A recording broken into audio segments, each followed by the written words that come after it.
डीजेच्या गाण्यावर गणपती विसर्जनाच्या मिरवणुकीत लोक बेधुंद होऊन नाचत होते.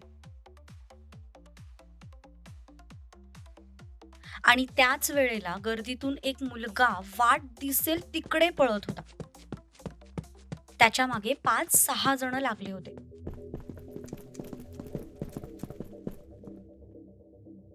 अचानक सगळीकडे गुलाल उधळला गेला. तसे युगाचे डोळे मोठे झाले. तो गुलाल आपल्यावर पडू नये म्हणून तिने लगेच तिची ओढणी डोक्यावरून आणि तोंडावरून नीट ओढून घेतली आणि थोडी मागे सरकली. पण मागे सरकताच तिचा धक्का कोणाला तरी लागला. तसं तिने घाबरून मागे पाहिलं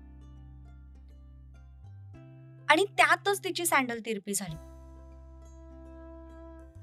ती तोल जाऊन खाली पडणार त्याआधी समोरच्या व्यक्तीने घाईघाईत तिचा हात पकडला.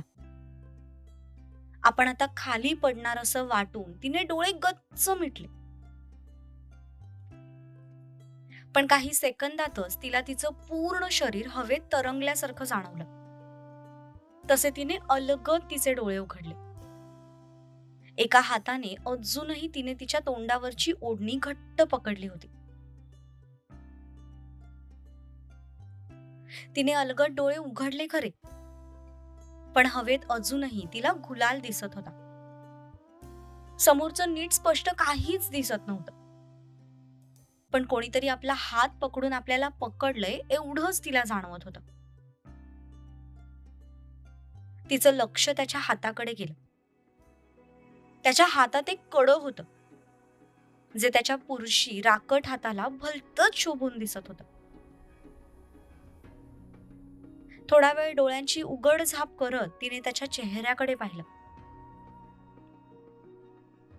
त्याचा चेहरा पूर्ण गुलालाने माखलेला होता. कपाळावर गणपती बाप्पा मोरयाचा बँड बांधला होता. अगदी दाढी सुद्धा गुलालाने माखली होती. नक्की त्याचा चेहरा कसा आहे ते दिसणं तर अशक्यच होतं. पण त्याच्या चेहऱ्याचं निरीक्षण करत असताना तिचं लक्ष त्याच्या डोळ्यांकडे गेलं आणि ती त्या डोळ्यांकडे बघतच राहिली. आयुष्यात पहिल्यांदाच तिने निळे डोळे इतक्या जवळून पाहिले होते. एखादी लेन्स लावल्यासारखे दिसत होते ते डोळे, जे सध्या किंचित रागाने तिच्याकडे बघत होते. ते बघून तिच्या कपाळावर किंचित आठ्या उमटल्या. आपल्याकडे रागाने बघण्यासारखं आपण काय केलंय तेच तिला समजत नव्हतं. त्याने तिचं मनगट पकडलं आणि तिला जोरात स्वतःकडे ओढलं. पण तिच्याऐवजी तिच्या हातातली बांगडीच त्याच्या हातात आली आणि ती मात्र तोल जाऊन खाली पडली. स्वतःला सावरत ती उठून बसली, पण तोपर्यंत तो मुलगा तिथून निघून गेला होता. कोण होता तो? स्वतःलाच प्रश्न करत ती तिच्या मैत्रिणीला शोधण्यासाठी इकडे तिकडे भटकू लागली. पण तितक्यात तिचं लक्ष एका छोट्याशा बोळीकडे गेलं, जिथे 4-5 जणांनी एका मुलाला पकडून ठेवला होता. नक्की काय चाललंय ते बघण्यासाठी ती तिकडे गेली. पण थोडं जवळ जाताच तिला जे काही दिसलं ते बघून तिच्या पायाखालची जमीनच सरकली. भीतीने डोळे मोठे झाले. जो मुलगा तिला थोड्या वेळापूर्वी भेटला होता तोच मुलगा आता तिला समोर दिसत होता. त्याच्या समोर एक मुलगा हातापाया पडून स्वतःचा जीव वाचावा म्हणून त्याला विनवण्या करत होता. पण त्याच्या विनंतीला भीकही न घालता त्या मुलाने त्याचा हात पकडला आणि जोरात चाकू त्याच्या हातावरून फिरवला. तशी त्या मुलाच्या तोंडून आर्त किंकाळी बाहेर पडली, जे बघून युगाने डोळे गच्च मिटून घेतले. तिला त्या मुलाची खूपच भीती वाटली. ती घाबरूनच तिथून पळून गेली.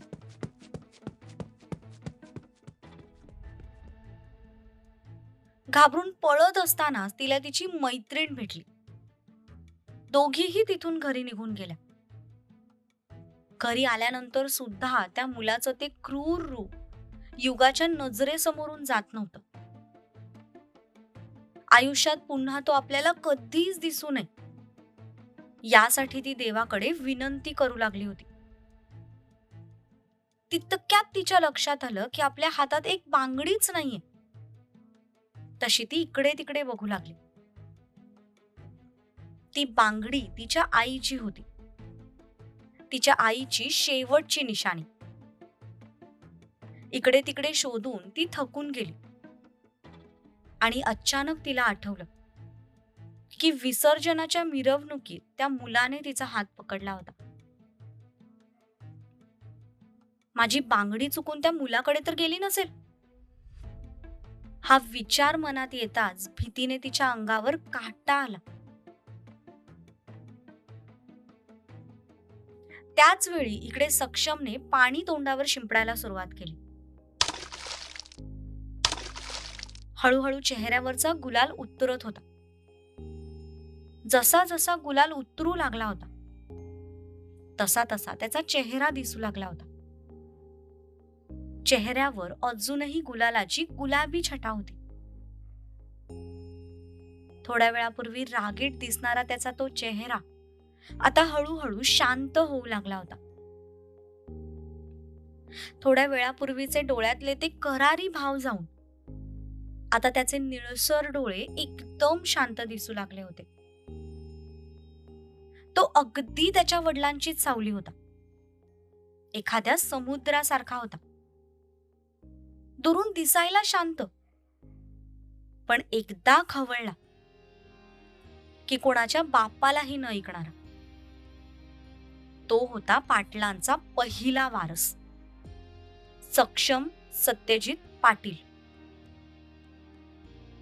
मिळेल का युगाला तिची हरवलेली बांगडी परत?